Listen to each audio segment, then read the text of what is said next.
Boker Tov et Shavua Tov. Que le mérite de Rabbi Shimon Bar Yochai nous protège tous autant que nous sommes. Bezrat Hashem. J'aimerais dédier ce shiur pour Tania Trujillo, Bezrat Hashem, et la remercier.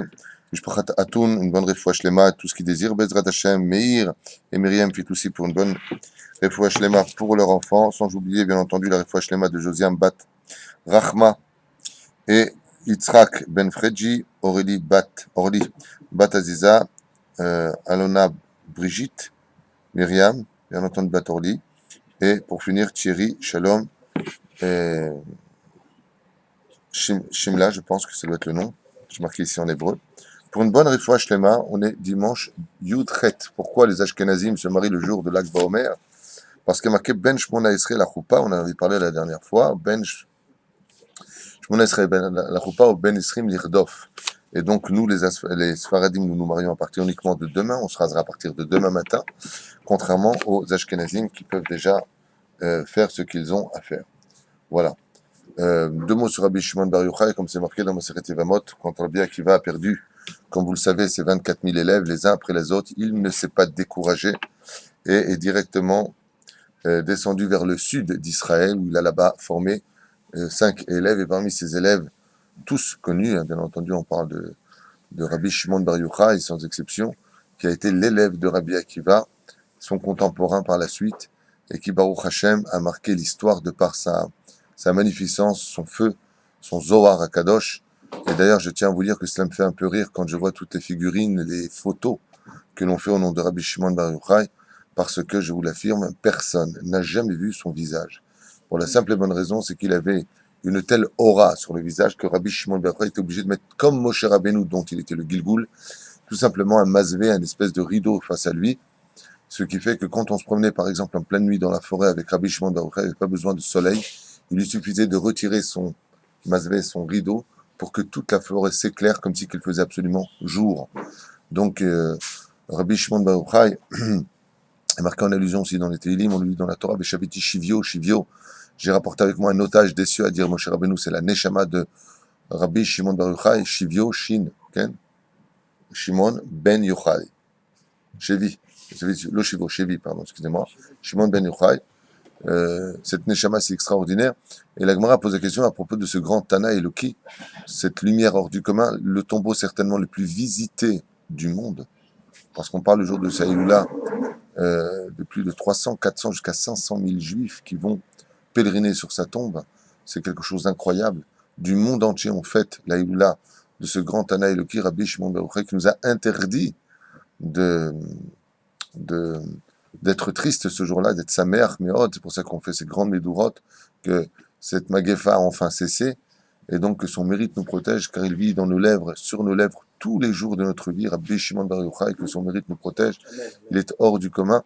Et la Gemara pose une question qui est très sympathique, elle dit, beaucoup ont essayé d'aller sur le chemin de Rabbi Shimon Bar Yochai, mais n'ont pas réussi. Alors que son propre petit-fils, bon, il y avait Rabbi Eliezer, il y avait Rabbi Shimon Bar Yochai. Vous savez que le srout de Rabbi Eliezer est Bichlal, comme c'est marqué là-bas dans Masechet Shabbat, je crois, la page 33, Moudbet, je me souviens bien, il y a marqué là-bas que lui aussi est parti dans la grotte.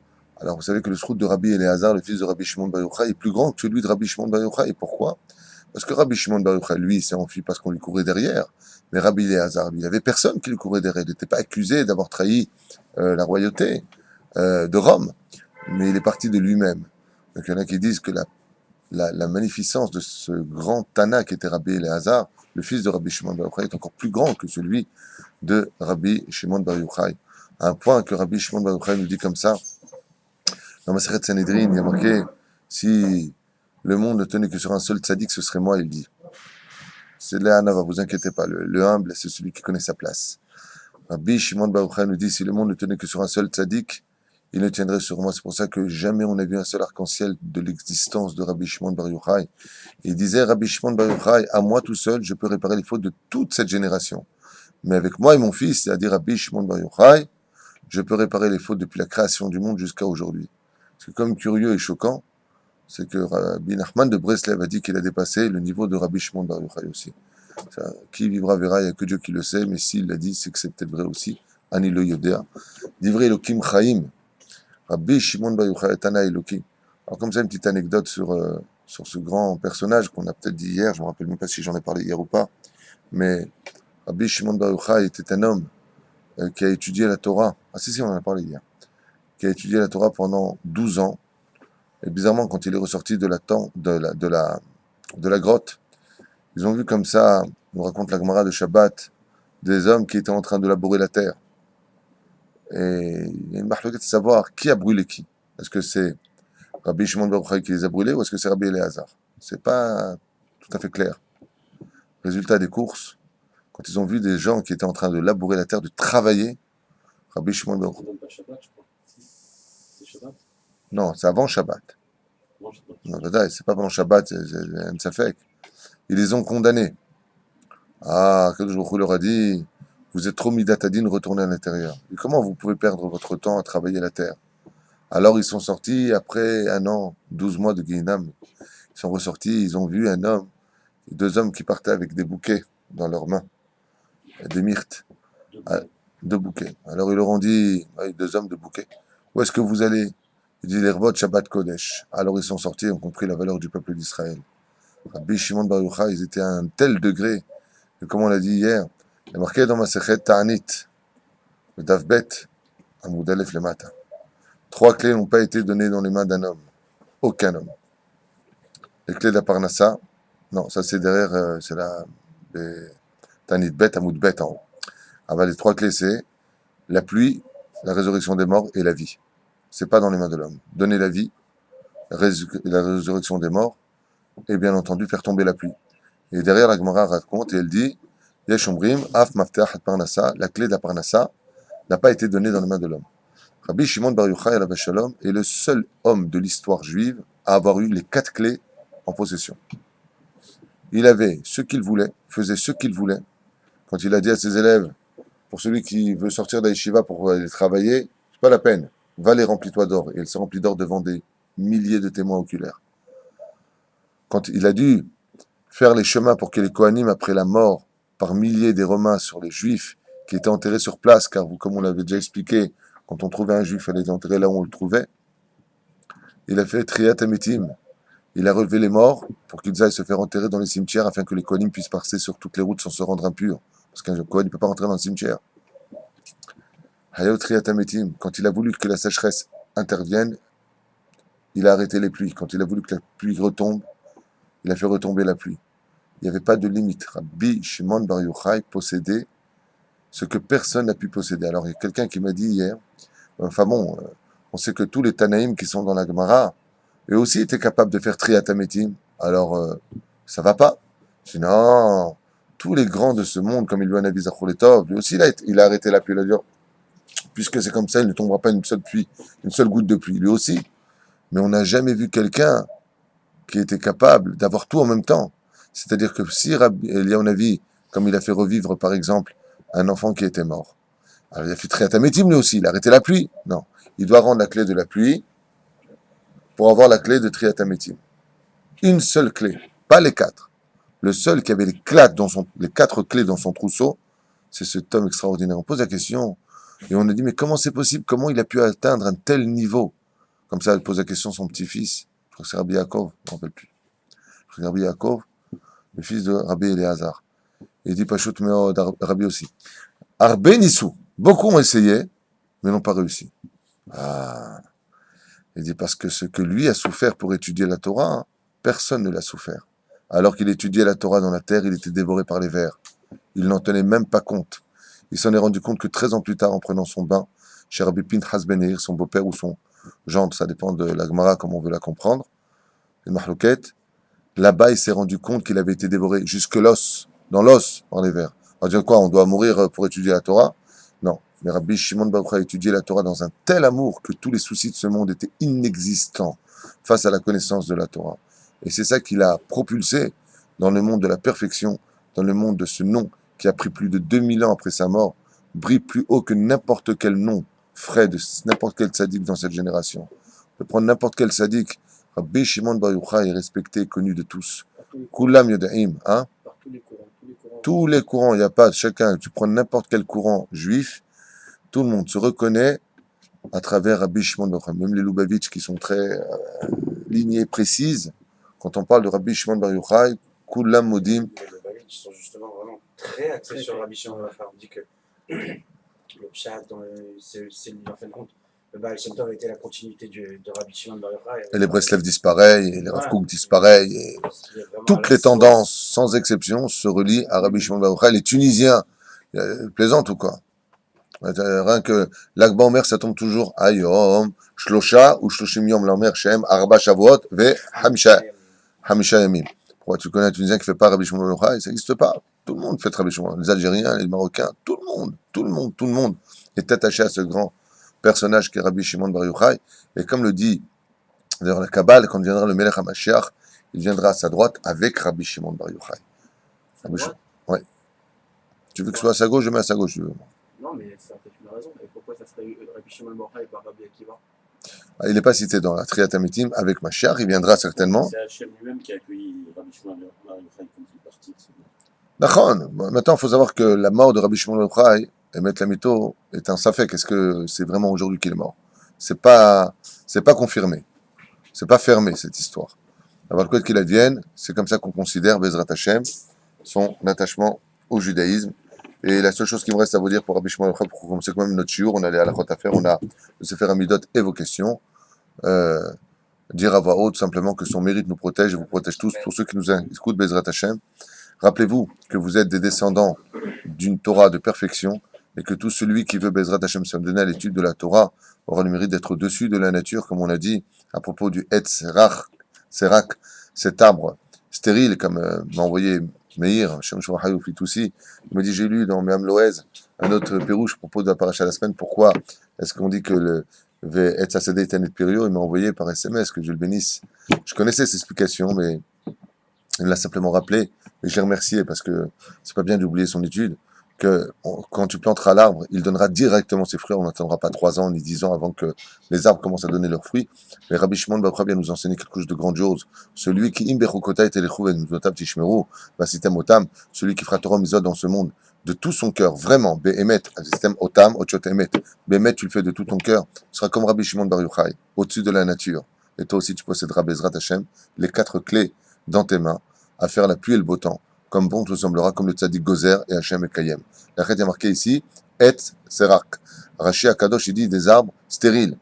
Les Chachamim, ils disent, tout comme un arbre stérile ne peut pas donner de fruits, ce qui est anti-nature, de la même façon, celui qui va selon la Torah, Et Hasadeh, Iten et Pirio, il pourra donner comme des fruits, mais c'est anti-nature. C'est la force de la Torah pour t'enseigner que celui qui est au-dessus de la nature, grâce à l'étude de la Torah, même ce qui ne pouvait pas donner de fruits qui est stérile, finira aussi par donner des fruits, que ce soit pour une femme avec son enfant, que ce soit pour la parnassa si le mazal est pourri, que ce soit pour n'importe quoi, Michelomet Torah mi kol alev, sans condition, sans entendre quoi que ce soit, comme Rabbi Shimon Bar Yochai, qui était poursuivi alors qu'il a dit une vérité à propos de ces fameux Romains, d'accord? Eh bien, qu'il sache que s'il fait tous les Shem Shamaim, Akadosh Baruch Hu viendra l'Ikrato, l'Ifnim, Mishurat, Adin. Voilà. À la chod du Rav Ovadia Yosef, et on commence. Yoel, Baruch Abba.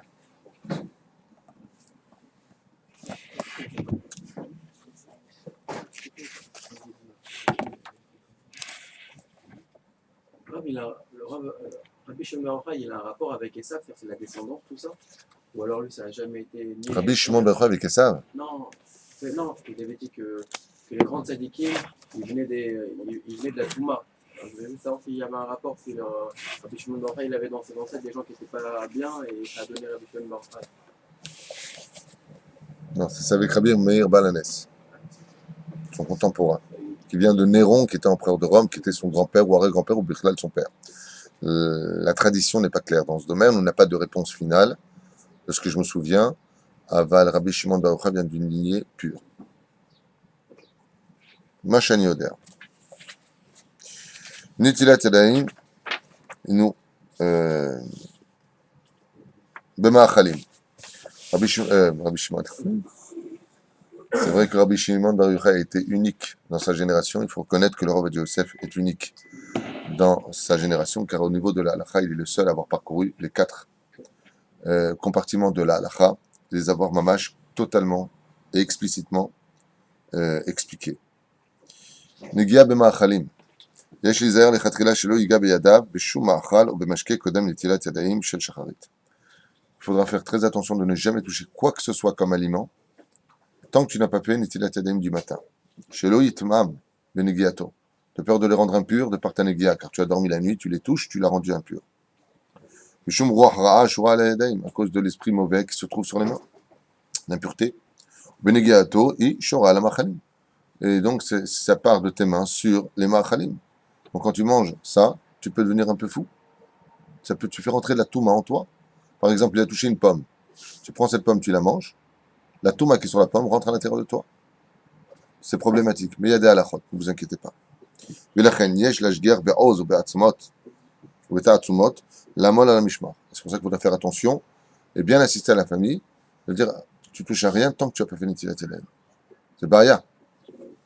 Chez Gama Yaladim Aktanim, Yitlou Yedem. Même les petits enfants qui sont tout petits, ils doivent faire Netilat Yadayim. Lifnei Zenigia, chez Bema'achalam. Ou Bemashkim.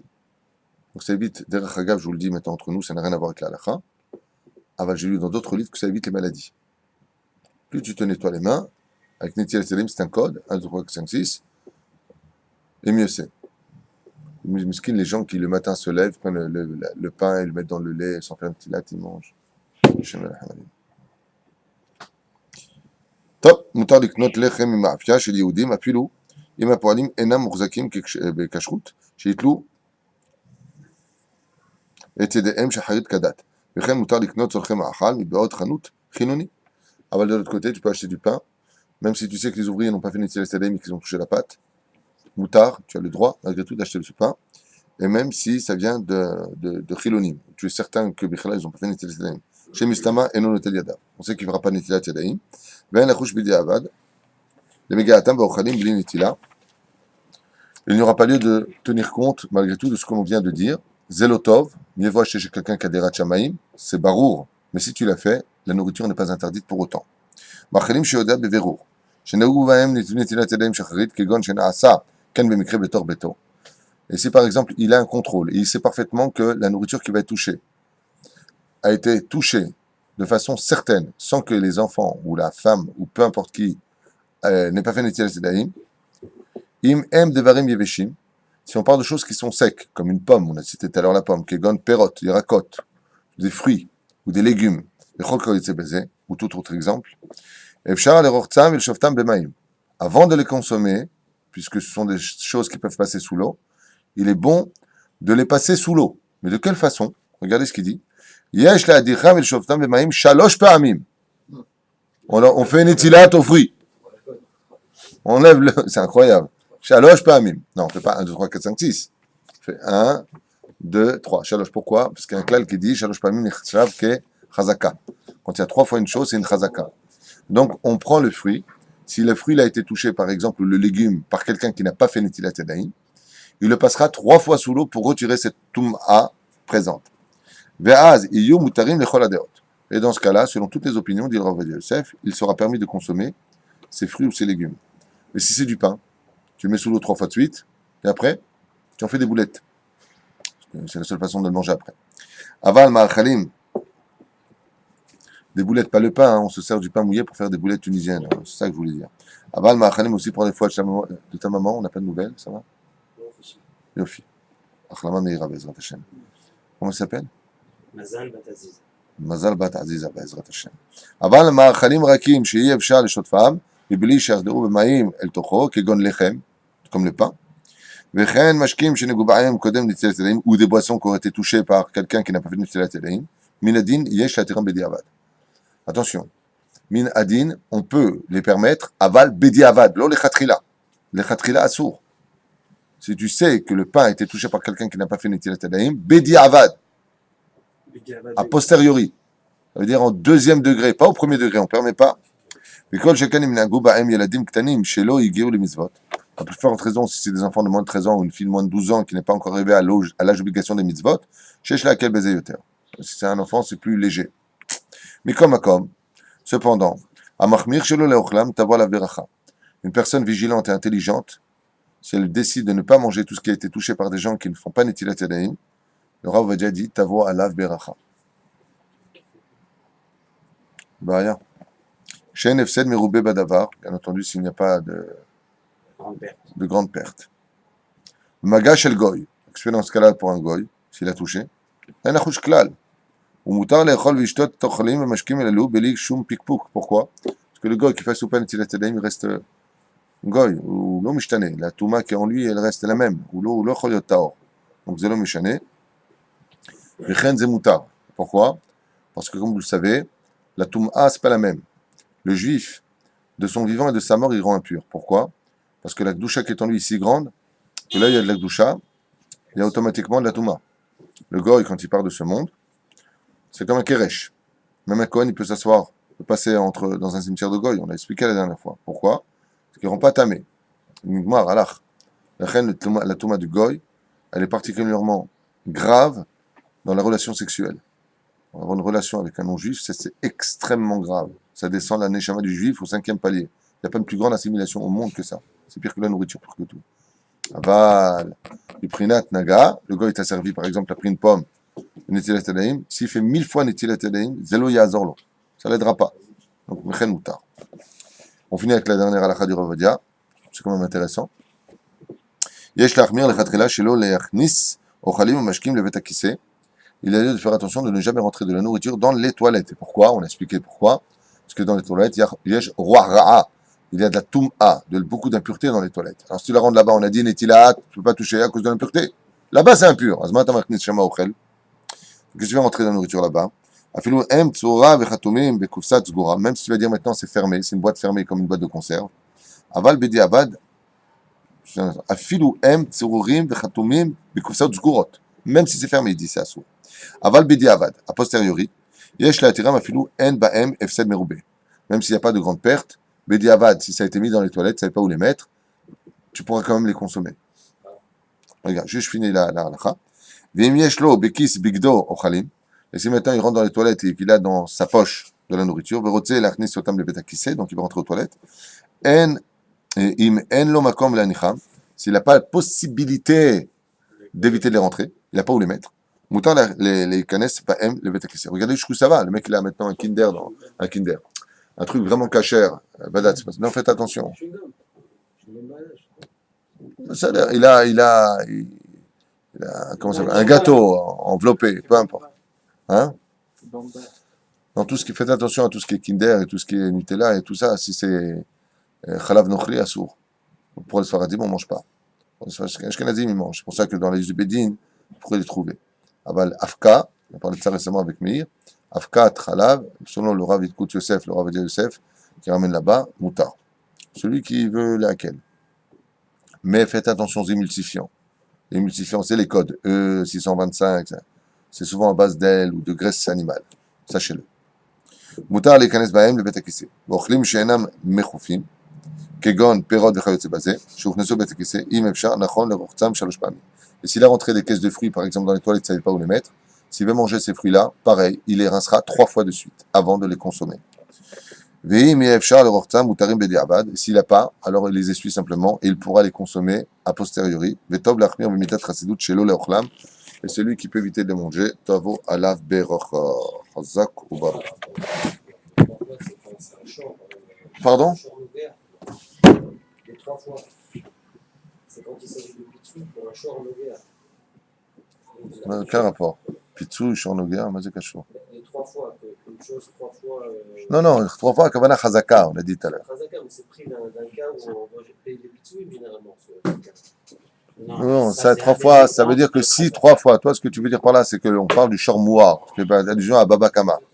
D'accord? C'est ce que tu veux dire. Le shor mouar qui a fait, donc, qui est récidiviste, on appelle ça. C'est une chazaka, c'est pas pris de là. C'est un klal de la Torah qui dit qu'une chose qui est faite 3 fois, un rêve. Pourquoi tu vas au shor? Dans ce cas, tu dis dans Masret Brachot, celui qui fait 3 fois le même rêve, c'est une chazaka que c'est un vrai rêve. 3 fois le même rêve. Oui. Kol davar sheu shalosh pa'amim nikra chazaka. Chazaka, ça veut dire, si une chose se répète 3 fois de suite, oui, c'est une chazaka. Voilà.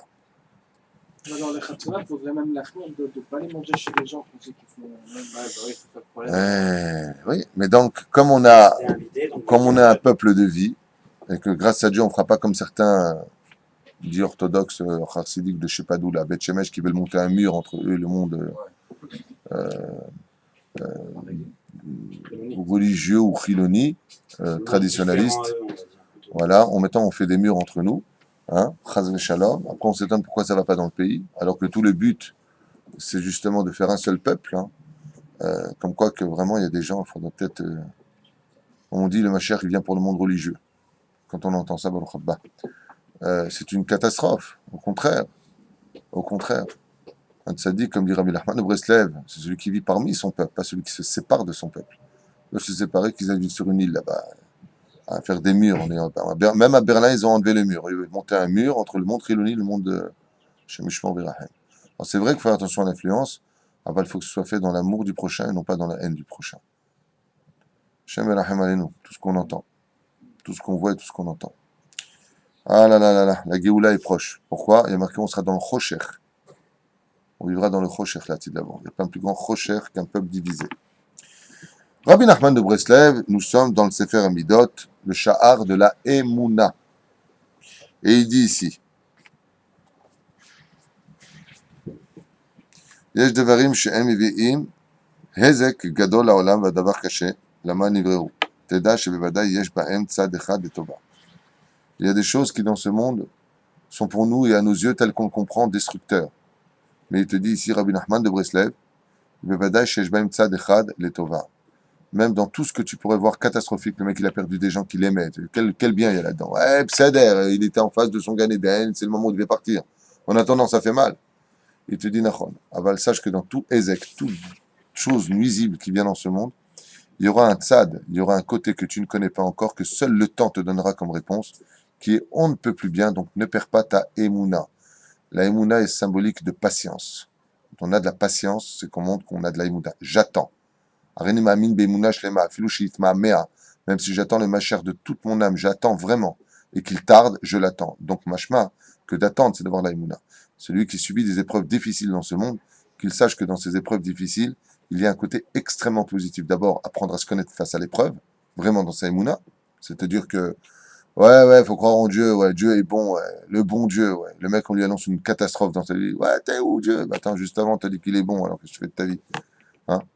La reine B'siyata d'Ishmaïa, Omer Rabbi Nachman de Breslev, sois patient, car dans tout mal, il y aura un tzad. Et ce qui est choquant ici, c'est qu'il ne dit pas que le mal, c'est le bien. Il y a un respect vis-à-vis de la douleur. Il dit bien ici, Yesh ba'em tzad echad letova. Yesh tzad echad letova. Dans la souffrance, il y a toujours des concessions, des pertes, des situations désobligeantes. Hein, va dire à quelqu'un qui a perdu son fils, Zeletova, il va te dire, prends ta tova et rends-moi mon fils. Je ne veux pas rentrer dans les comptes de Dieu. C'est très douloureux tout ça. C'est difficile. Alors, Yesh tzad tova, comme j'ai dit une fois à une dame à Eilat il n'y a pas tellement longtemps, que je la bénisse, elle et son mari, et Bezrat Hashem Nishmat à Ben Shelahem, qui est décédé dans un accident de moto, le pauvre. Eh bien, je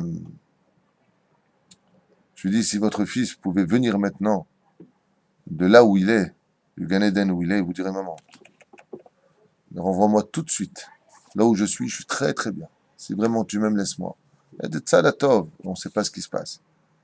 Il y en a d'autres, le Alin Velo Alechem. Ils sont restés dans la Torah, ils étaient des bons personnages. Mais à l'âge de 30 ans, ils auraient tourné, ils auraient fait une mauvaise connaissance selon leur Gilgoul. Et ils seraient tombés très très très bas. Ils auraient été jetés au Guéhinam. Alors Dieu, dans sa grande miséricorde, à 29 ans, il les prend juste avant l'âge. Comme on a vu pour qui? Pour Avraham Avinu, qui est mort avant son temps. Pourquoi? Pour ne pas qu'il voie de ses yeux son petit-fils Esav devenir un rachat. Pour Metouchelach. Dieu il a reculé le déluge pour ne pas que Metouchelach soit mitztaher sur la perte de l'humanité. Donc Dieu a des comptes qu'on ne comprend pas. Et des fois, il prend les choses comme qui Hanoch, dit la Torah, qui était un grand sadique, qui n'avait jamais fauté. Mais s'il avait vécu encore un tout petit peu plus, les Chacham disent qu'il serait tombé, il était trop faible. Donc Dieu, il a pris de sadique. Mieux vaut mourir tzaddik que de mourir rachat. Donc il y a des comptes où le tzad, il peut être tov. Mi sheshlo ana'a bedibour shel apikoros afilu she'enu midivre apikorsut alideze balir or avodazara. Tout celui qui écoute des gens qui n'ont pas de hirat shamaim, des gens qui parlent du mal, des gens qui sont renégats de la Torah et qui en retirent un profit quelconque, qu'ils sachent que ces gens-là finiront par avoir des pensées d'avodazara, car la Toum'a sortie par la parole de son nourrice, comme je l'avais déjà expliqué, les démons, ils adorent se nourrir de la parole, les démons, de ce que l'on dit. C'est pour ça qu'il ne faut pas prononcer le nom de Elialité. Pourquoi? Si tu le dis, elle s'en nourrit, tu l'appelles, elle vient, tu la concrétises. Donc, chut, fais attention, les noms des anges, ne parlent pas. Donc, quand un apikoros, il parle, comme cette espèce d'imbécile professeur, là, Shlomo, comment il s'appelle? J'ai oublié son nom, là, un professeur antisémite et anti-juif qui vient enseigner dans toutes les universités. Oui, il y en a beaucoup, je sais, mais lui, il est particulièrement connu. Ah, l'historien. Oui, l'historien. Ensemble. Voilà, Shlomo Sandre. Cet ignorant par excellence qui se fait passer pour un grand professeur dans les universités israéliennes et qui enseigne que nous sommes un peuple qui avons conquérir une terre qui appartient à ceci et cela. Quand tu vois sa tête, la vérité, tu n'as pas de problème de comprendre et de te poser des questions. Est-ce qu'il est de notre peuple? Hashem Yishmor V'Irachem. Cette terre, elle appartient à Kadosh Baruch Hu, il la donne à qui il veut. Et celui qui l'a choisi, c'est le peuple juif. Bezrat Hashem. On bien son nom. Son nom, c'est Sable. Sable. Shem Rechaim Irkav. Celui qui se lève contre le peuple d'Israël. Il marche Shemo V'Zechlo. Shem Rechaim Irkav. Tout celui qui parle du mal du peuple d'Israël. Il marche Shemo V'Zechlo. Shem Rechaim Irkav. N'a pas le droit de parler ni de mal de ce peuple-là, ni de parler de la terre qui ne nous appartient pas. Cette terre n'appartient ni aux Arabes ni aux Juifs. Elle appartient à Dieu. Et il la donne à qui il le veut. C'est le premier pérouche de Rachid dans le commentaire sur Bereshit, au nom de Rabbi Yitzhak dans la Gemara. La reine Adam y est Bezrat Hashem Advatan, et il comprend qu'avant de donner quoi que ce soit de cette terre-là, il demande au propriétaire qu'est-ce qu'il doit en faire. Et Dieu nous a demandé d'accomplir ici Torah Mitzvot Maasim Tovim. C'est notre terre, et qu'il n'y a absolument aucun doute dans ce domaine. On n'a jamais rien volé à quiconque. La preuve, on est sur le domaine historique. On n'a jamais retiré un drapeau arabe pour mettre le drapeau juif. Il n'y avait aucun drapeau ici. Il n'y a eu que des conquérants qui se sont installés momentanément pour créer un couloir de pays en pays pour leurs intérêts personnels. Mais Akadosh Baruch Hu nous a rendu notre gloire. Question-réponse, mieux vaut tard que méja, comme on dit chez nous en Orient. Je vous écoute. David, je te sens avec ton papier. Première question. Si Dieu nous aime, pourquoi autant de malédictions dans la paracha? Si Dieu nous aime, pourquoi autant de malédictions dans la paracha de la semaine? She'ala Tova. Chazak Baruch. Réponse, parce que. Autre question. Non, je réponds très, très brièvement. C'est vrai que la paracha, elle est dure.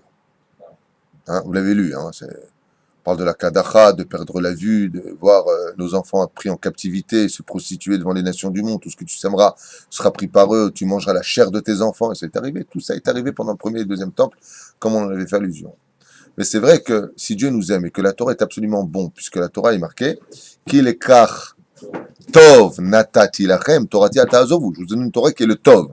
Où est le tov dans cette Shoah qui est vraiment explicite, hein, celui qui l'a pas lu en français, lisez-le en français pour comprendre ce qui a marqué. Car comme je vous l'avais déjà dit, c'est le mode d'emploi de ce monde. Cette paracha qui, donc, Vaïkra, hein, il a appelé, t'appelle à des chukim, des mishpatim et des edout.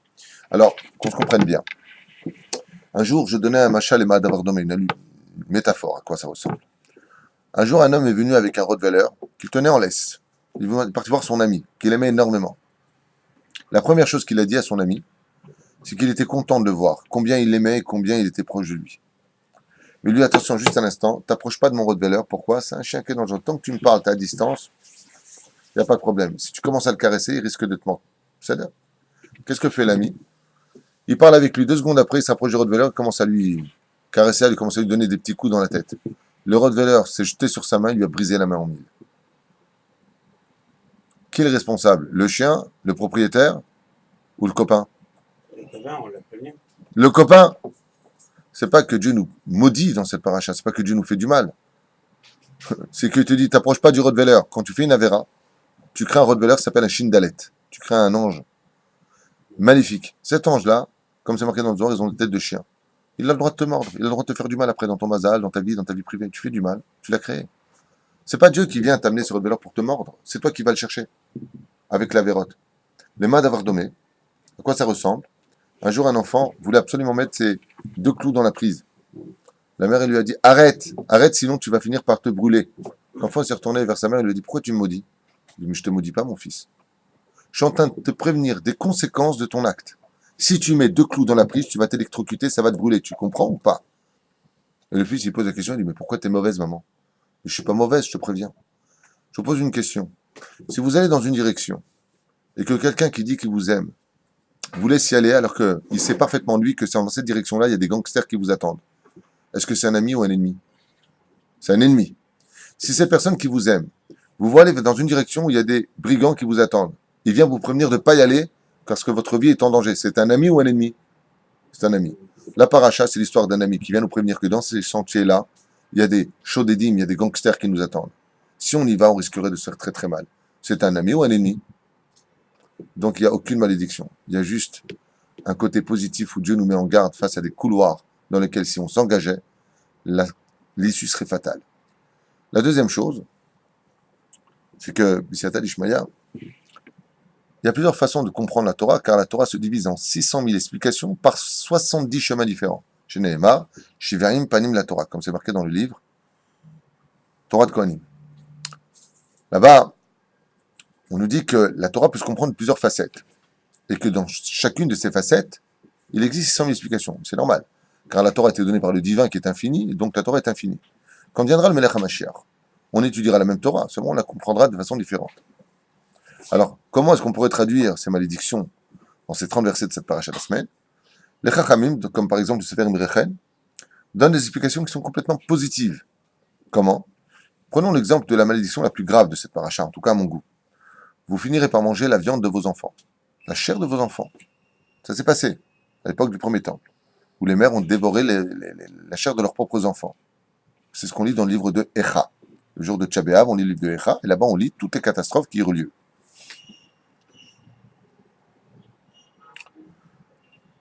Le Sefer Imrechen, il dit, tu pourras manger la chair chez tes enfants, pas de tes enfants. Ma kavana de tes enfants. J'explique en 2 mots. Ah, c'est vrai.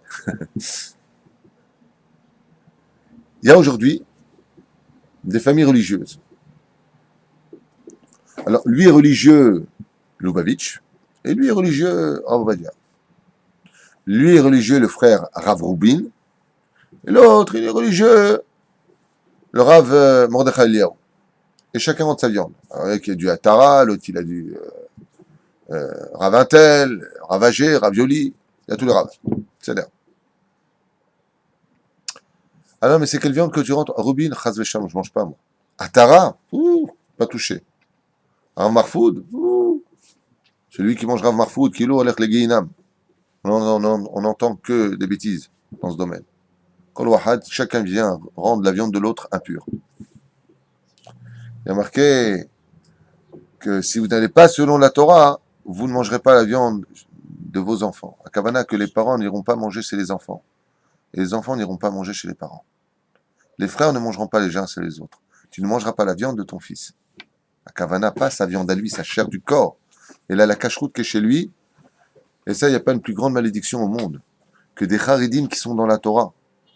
Que tu parles d'un chiloni, le religieux ne va pas manger chez le chiloni, ça s'explique et ça se reçoit. Alors la preuve en est, quand quelqu'un n'est pas dans la Torah et qu'il reçoit son fils qui est dans un yeshiva, il dit voilà, regarde, j'ai changé la vaisselle, je suis parti t'acheter de la viande, voilà, halak, je t'ai gardé, regarde chérie, voilà le tampon de ce que tu manges. C'est bien ça que tu voulais? Ah, je suis contente. Au moins je peux te recevoir. Ça seront. Mais quand t'as 2 barbus, ils ont la même kippa, pris le même Dieu. Hachem Sefatay Tiftar quitter la terra. Et ils mangent pas les uns chez les autres. Là, c'est une klala. Pas simplement vis-à-vis d'eux, vis-à-vis du tzibour, vis-à-vis du peuple. On comprend plus rien. Rabbi Jacob, il mange pas chez Rabbi Shmuel. Pourquoi? C'est pas la même cacheroute. Quoi, il y a 2 dieux, il y a 2 peuples. Les gens ne comprennent pas.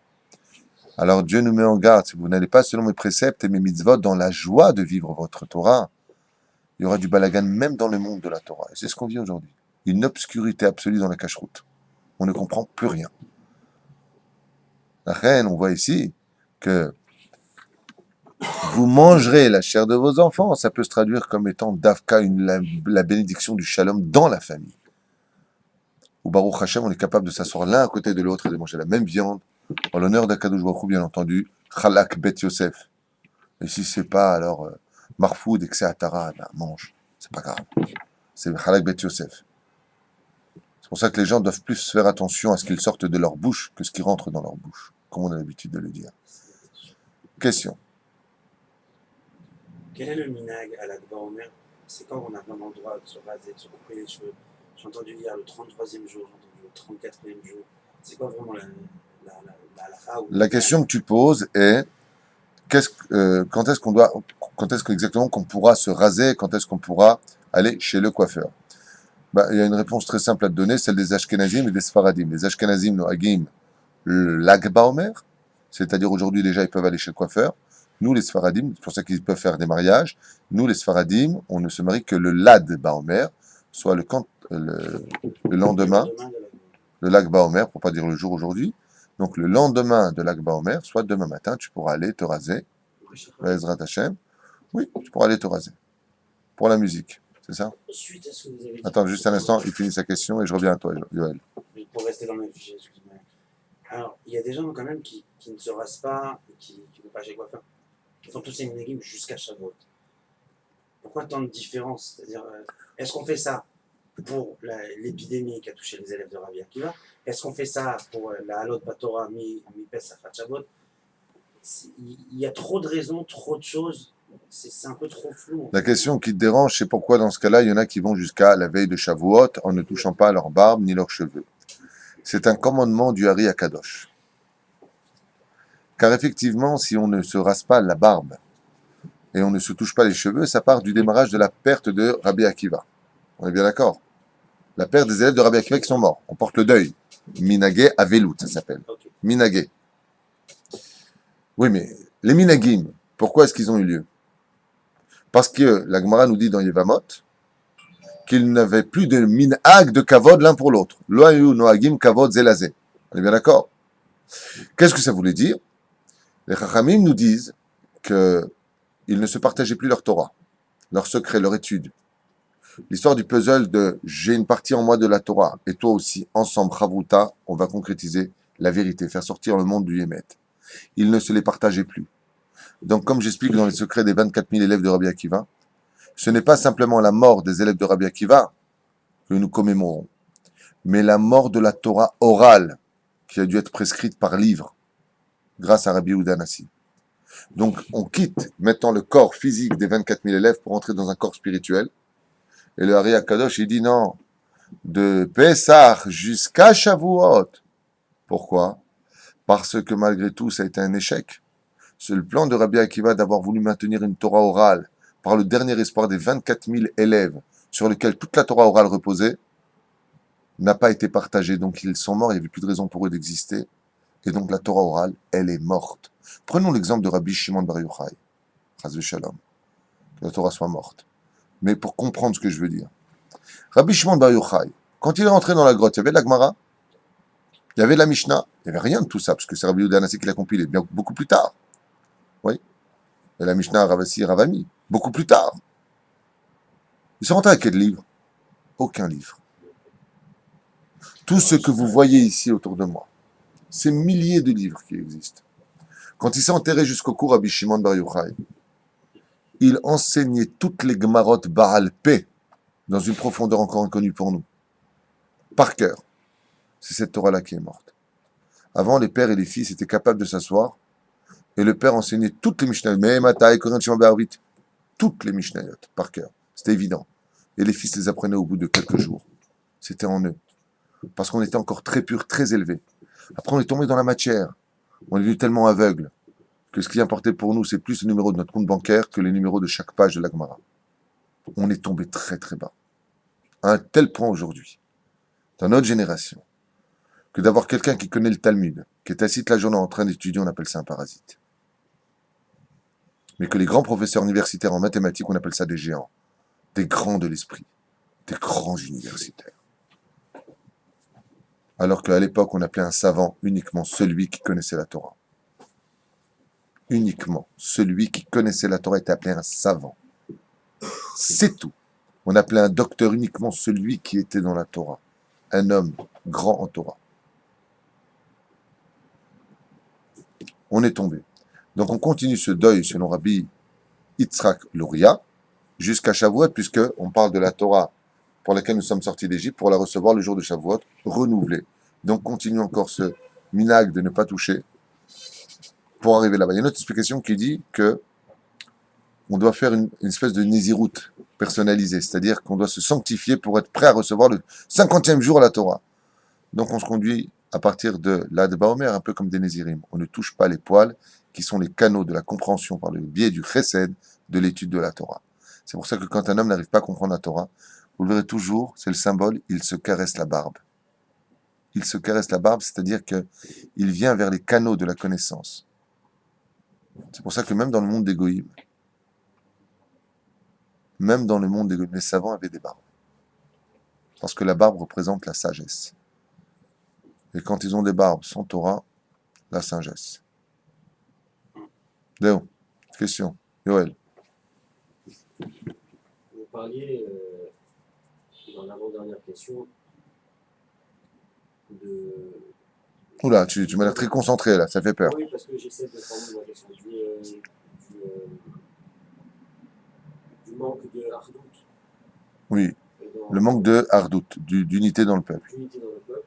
Est-ce qu'aujourd'hui, à l'heure où, comme vous l'avez dit, on ne sait plus, on dit tout est son contraire au niveau de la cache-route, est-ce que ça serait contraire au principe de la Torah et du Talmud, qui a toujours beaucoup d'opinions, et qu'il y a des minagim, et qu'il y a... Je vois où tu veux en venir. Est-ce qu'on n'arriverait pas à l'heure où il faudrait peut-être simplifier les choses et établir des règles de cache-route qui seraient bonnes pour les Ashkenazim ou pour les Sfaradim, et pour les Sfaradim? Non, là tu vas trop loin. Ashkenazim, Sfaradim, ce sont deux poskim, le Rama et Rabbi Yosef Karo, ça c'est indissociable jusqu'à ce que vienne Mashiach. Ça, comme on dit, les Sfaradim, ils ont leur minagim, on accepte. Il n'y a pas de problème dans ce domaine. Entre le monde Ashkenaz et Sfarad, l'ardoute elle existe. Hein. Les plus grands de ce monde, Rabbanim, aussi bien Ashkenaz que Sfarad, se sont très bien accordés. Il n'y a jamais eu réellement de problème.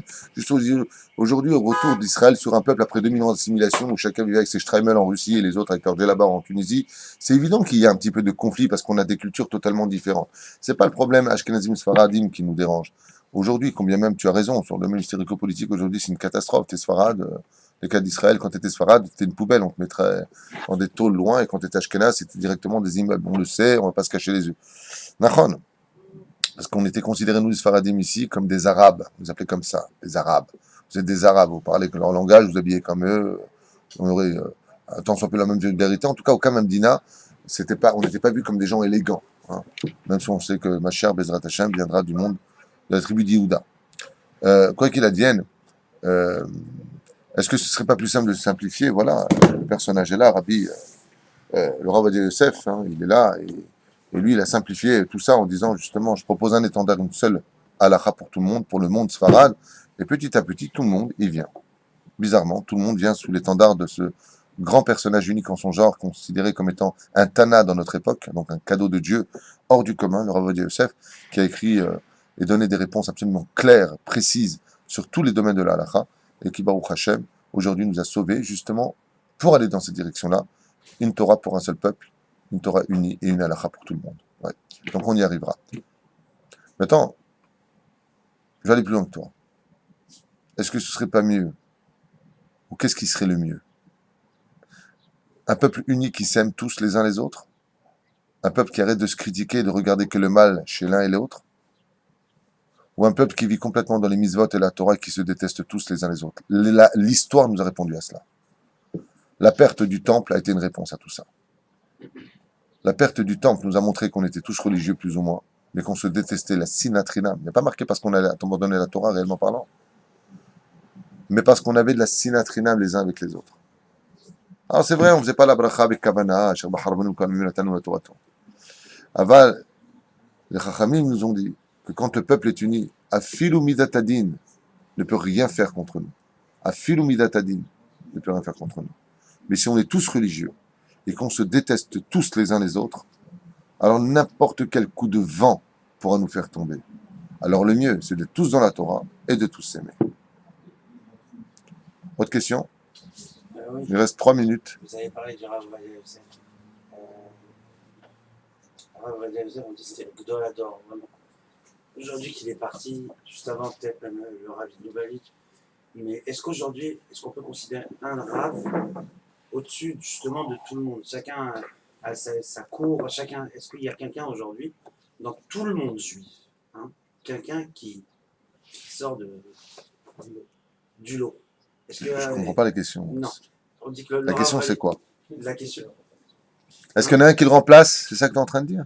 Pas forcément qu'il le remplace, mais est-ce qu'aujourd'hui on peut considérer quelqu'un comme le Gdol Hador? Est-ce qu'il y a quelqu'un aujourd'hui qui... Agma nous dit quand vient se coucher un soleil, se lève automatiquement un autre soleil. Le jour de la mort de Sarah et Nerivka. Voilà. D'accord? Alors où est ce soleil aujourd'hui, justement? Alors c'est ça ma question, pour la simplifier. Mais pourquoi tu poses la question pour Rav Ovadia Yosef? Si tu constates bien au-dessus de ta tête, tous les grands de cette génération n'ont plus eu d'héritier. Par exemple, quand tu vois la lignée du Rabbi Lubavitch, le Rabbi lui-même était Un descendant, un soleil qui s'est levé après que soit parti son père et son beau-père. Ouais.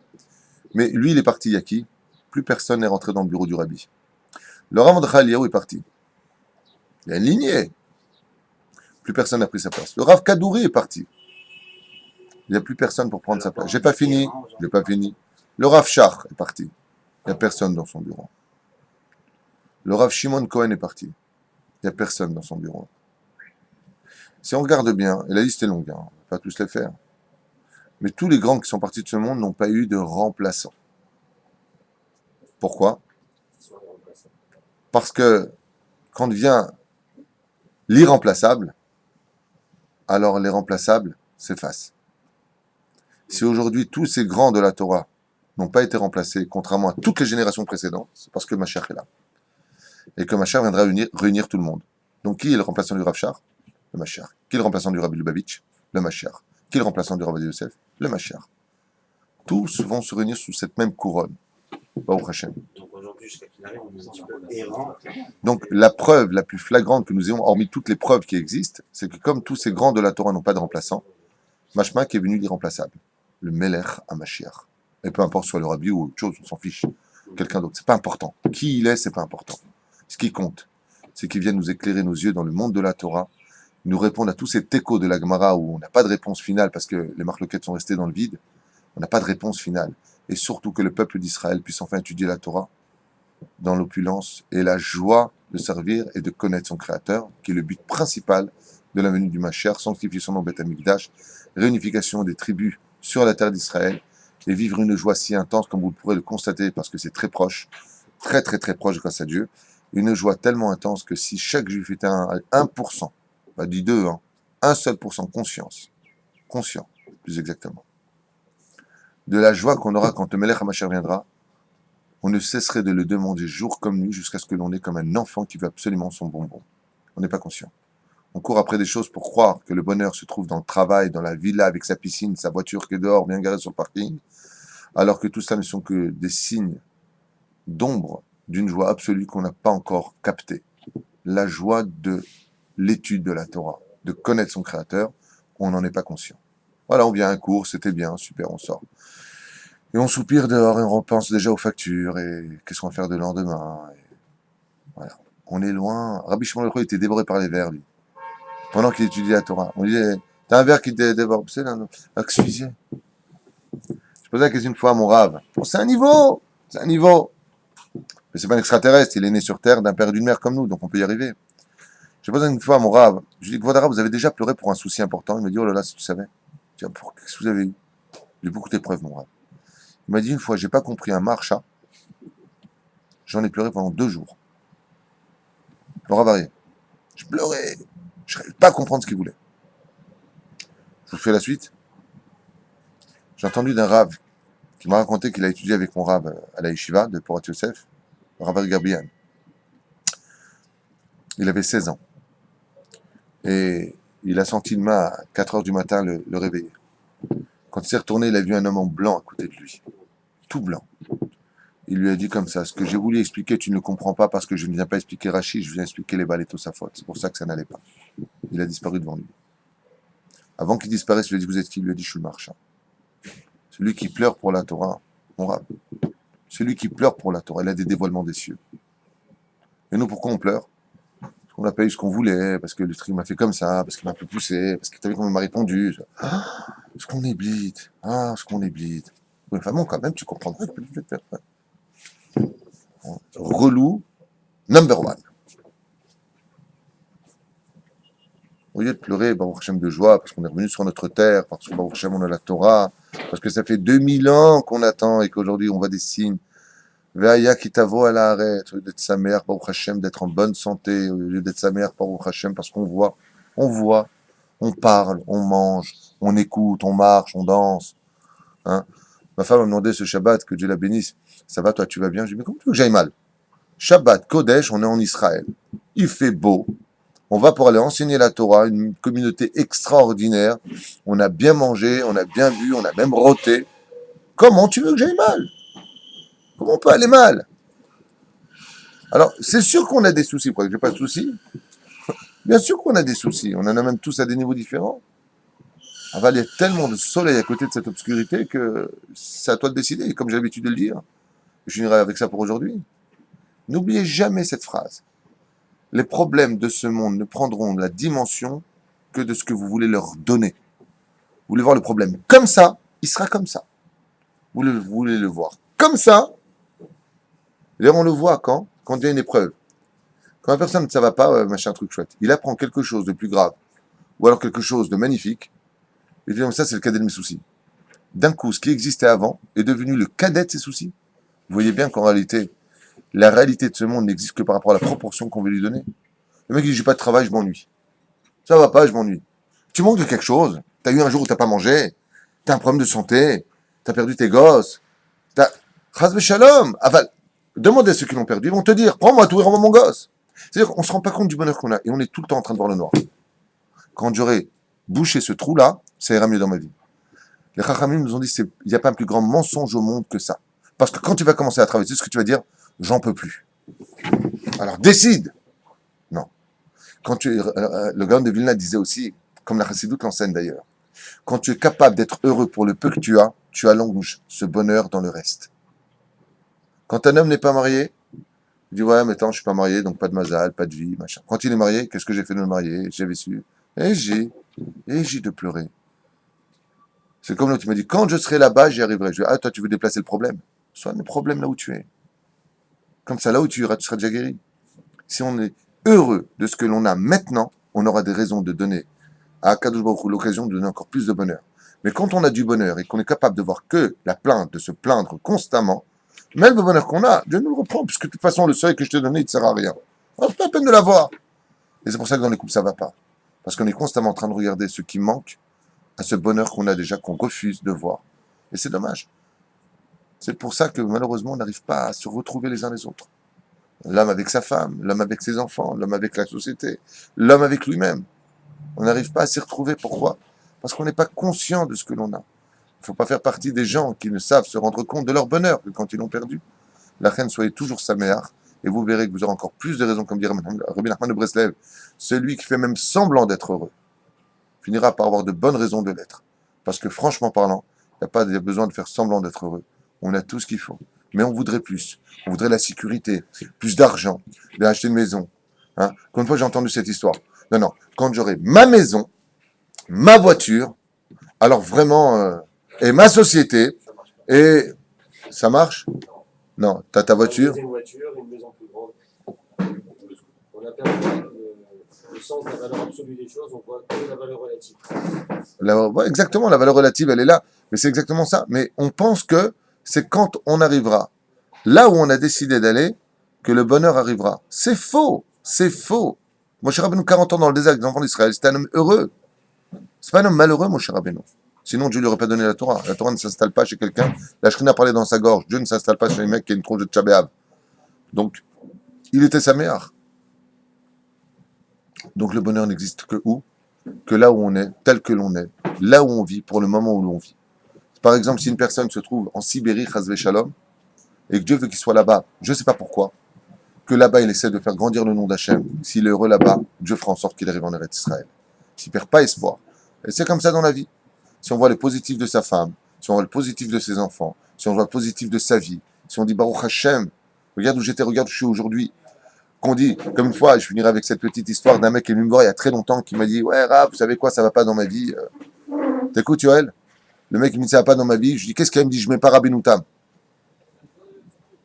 Je lui dis, mais il y a un an, tu mettais Rashi? Il me dit non. Je lui dis, pourquoi tu mets pas Rabbeinu Tam? Parce que tu n'as pas encore réalisé que tu mettais Rashi. Vois le cos à moitié plein, pas à moitié vide. D'abord, dis merci que tu mets maintenant Rashi. Ouais, mais je mets pas Rabbeinu Tam. Je dis, mais tu ne mettras pas Rabbeinu Tam tant que tu n'es pas content d'avoir mis Rashi. C'est exactement comme ça la vie. T'as guide Toda quand tu rentres à la maison qu'il y a quelqu'un qui t'accueille. T'as guide Toda, Baruch Hashem, quand tu vas au travail, t'as déjà un travail. Ouais, je voudrais être patron. Mais t'as guide Toda que t'as un travail. Les patrons ont des soucis. Le mec, il est jaloux du patron. Prends les soucis qui vont avec. Quand il faut payer l'URSSAF. Quand au travail, il n'y a plus personne. Mais c'est la vérité. On est toujours à la recherche d'autres succès. Pourquoi? Pour une seule raison, dit Rabbi Nachman de Breslev. Parce qu'on n'a pas de Torah en nous. Si on avait la Torah en nous, on verrait que le monde dans lequel on vit n'est rien d'autre qu'un monde de transition qui n'est là que pour nous aider à mieux servir Hachem. Mais on a fait exactement le contraire. La Torah est devenue le tremplin qui va nous aider à mieux supporter la journée du travail. Mais pas du tout. Le travail est là pour t'aider à vivre ta Torah. La Torah n'est pas là pour t'aider à vivre ton pain. Ça n'a rien à voir. Vous comprenez ce que je veux dire? Salut. Et Shavuot Tov. Merci, maman.